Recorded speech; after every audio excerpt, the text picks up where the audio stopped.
guys, welcome to International Women's Week, and I wanted to talk to you about Helene S. I'm not going to even try to say her last name, but I came across her years ago when I was in Europe, and one of the things that fascinated me about her when I started looking at her body of work, she started out as a very, detailed artist of her time.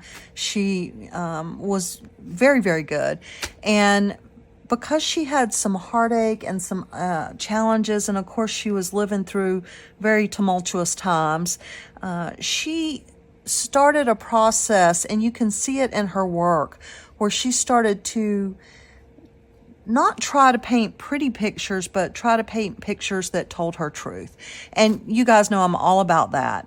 And the other thing she did that I thought was so amazing is she sat down every day. As a matter of fact, when she died, she had a painting and an easel next to her bed. And she started a series of paintings where she was painting herself. And you can see where she starts to simplify and deconstruct. And so what I decided to do for my part in this is I wanted to really loosely draw a bunch of pictures of myself, like blind contour.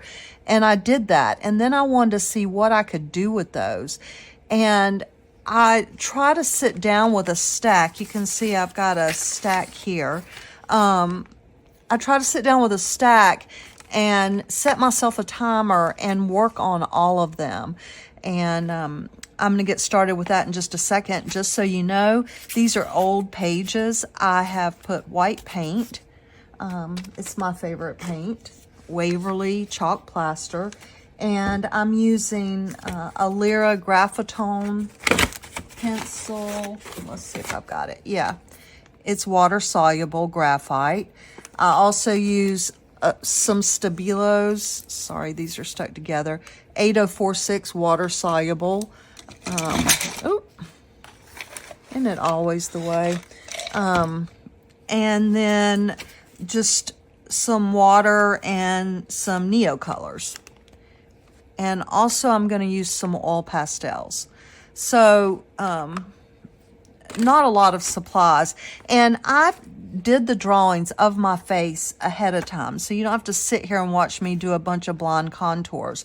But what it gives me is a series of things to work on, so I can learn as I go and decide what I want to change and in the next portrait. And also I set a timer for myself so that I'm not getting involved with details. I'm trying to get in touch with feelings, which I think ultimately is what she's trying to do, or what she tried to do in her body of work.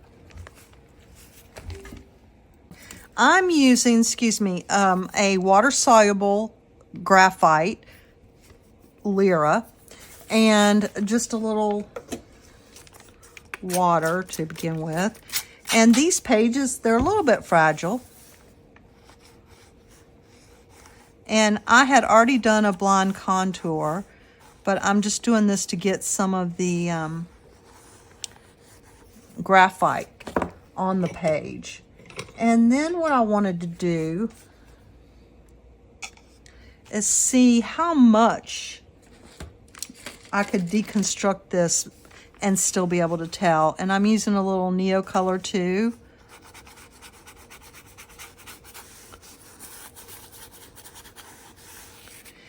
And, here in the States, we're having a rough time. And so when you're talking about your truth, painting your truth, it's, for me right now, pretty gray and dismal. And I've got blue eyes. And I'm not trying to be realistic. What I'm trying to do is get to my truth in the moment, right?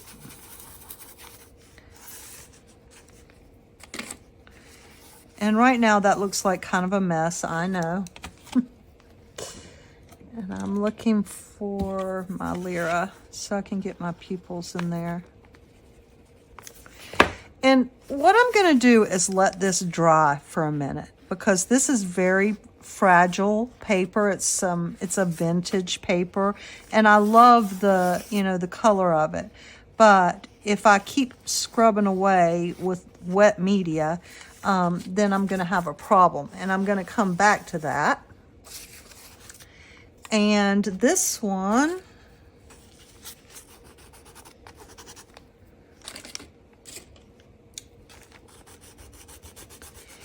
I used some ink and a stick to do a blonde contour, which you guys have seen.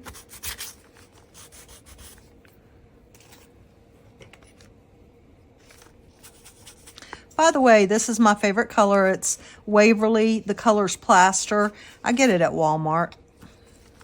I like it because it's a creamy color, but it's not white, if that makes sense. Also, don't treat your brushes the way I do, because you'll ruin them.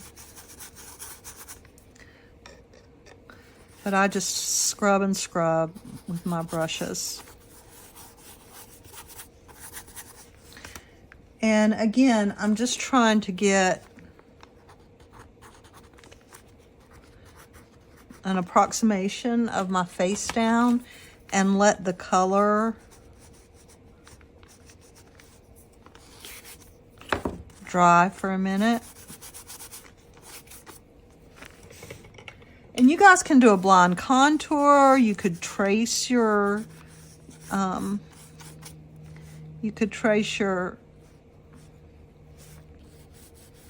a picture of yourself. But I think it's really interesting that in a, you know, kind of in a man's world, because that's, you know, that was definitely a man's world back then, that she stood out and she was willing to step out and tell her truth. And the other thing that I think is amazing is that she sat down every single day. And you know, I'm all about that too, those of you who know me. I wanted something just a little bit different, but I think what I'm going to do is add a little of this white. Let's see if I can get. And once I get all of these, I'm going to go right over those lines with a little bit of color on them. I'm going to dry it and then come back.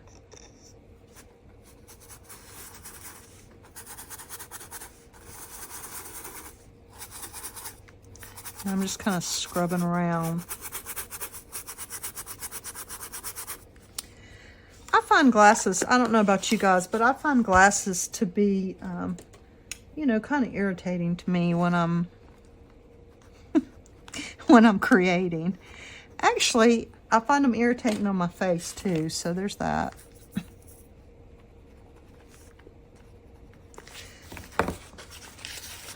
me put a little bit of that right there. Or me drawing my face. This one, I like the red outline. I like the, I want some red lips. And then I cut out the picture that I was working from. I cut out one eye.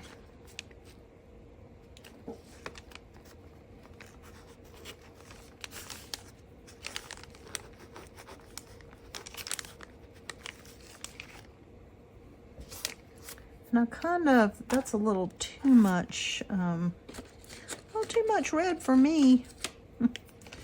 Let's see. I can calm it down just a little.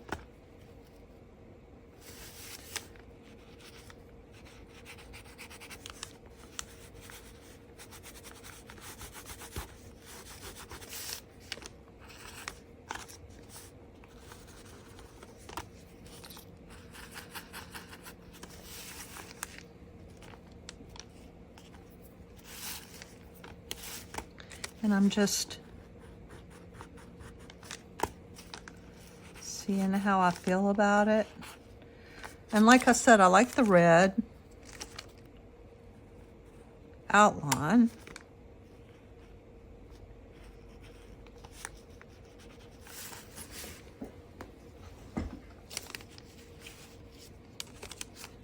And that's just a little. The great thing about clear gesso is that if you decide you've done too much, I need to get this wet. That's my big problem. You can always come take some of it off. So I felt like that was just a little too much for me.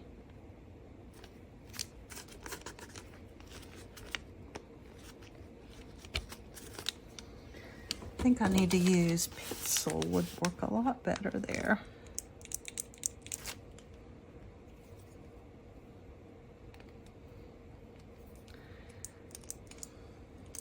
Come on out, little pencil. There we go.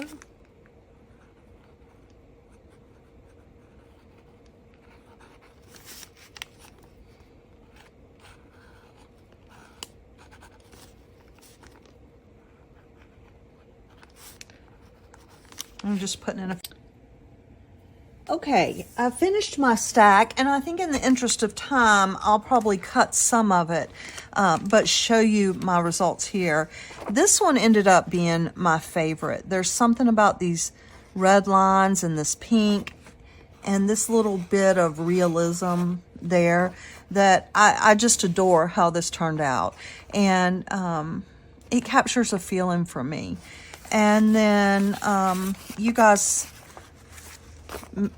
probably saw part of this. This one's a little scarier. Times are scary right now in the United States. And so, you know, I'm working through my feelings. This one, you know, I'm starting to feel as a woman in my country that we're trying to be erased, you know, like our thoughts and feelings and our control over our lives is being taken away. And not to be a downer, but when you're working intuitively, you know, that's how I'm feeling in the moment. And this really personifies that too.